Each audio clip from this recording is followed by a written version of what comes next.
29 asks us to solve this equation. So this is the one that the most common mistake here is to do this. And I know that's super convenient, but with quadratics, if you divide this away, that's like dividing by a variable. You lost some of your answers. So sure, some of them are probably going to come from when cosine equals 1, but that's not how you work that.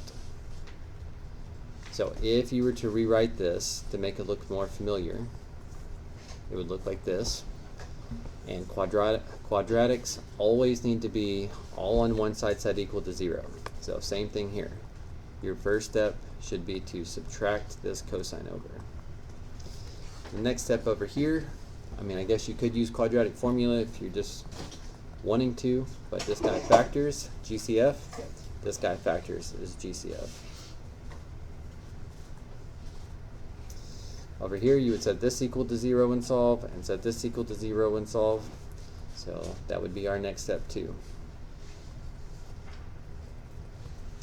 So as I said, cosine, where cosine theta equals 1 is some of our answers. But if you divide by that cosine in the first step, then you lose this part of your answers. You're not getting everything. Cosine is 0 here and here. So one answer could be 0 plus anything coterminal.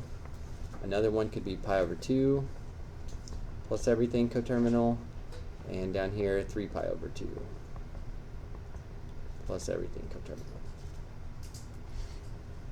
And I guess adding 0 doesn't do anything, so it wouldn't be listed.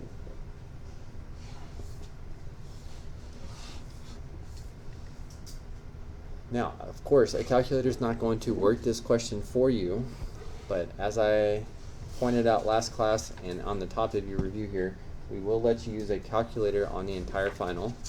So, calculator is not going to do this for us, but you guys should think about, if you finish your test early, there's a lot of ways you could check these.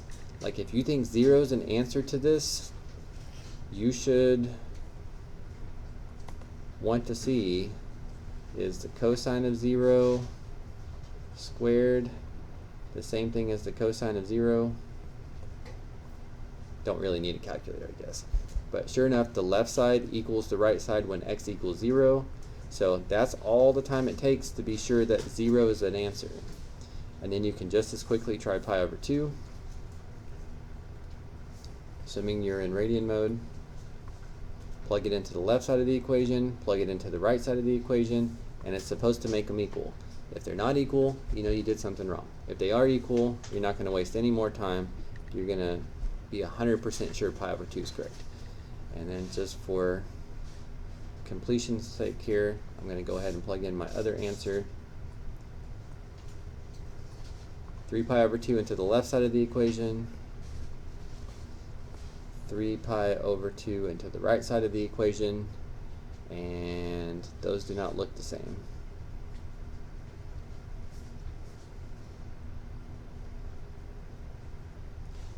They should be the same though.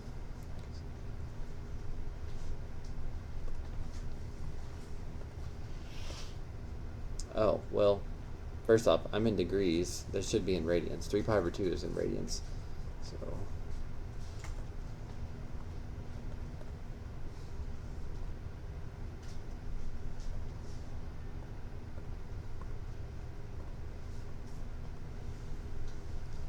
okay, so left side of the equation, right side of the equation, left side equals right side.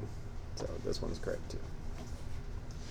So if you look at the things I was plugging in the calculator, like you guys should be able to do this. You should know what the cosine of 3 pi over 2 is. That's a unit circle question.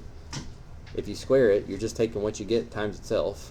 So of course that's going to be there. So it's not like you need a calculator to check those, but since you have a calculator, if you have extra time on the test, those are the type of things you should go back and do to try to catch some of your mistakes.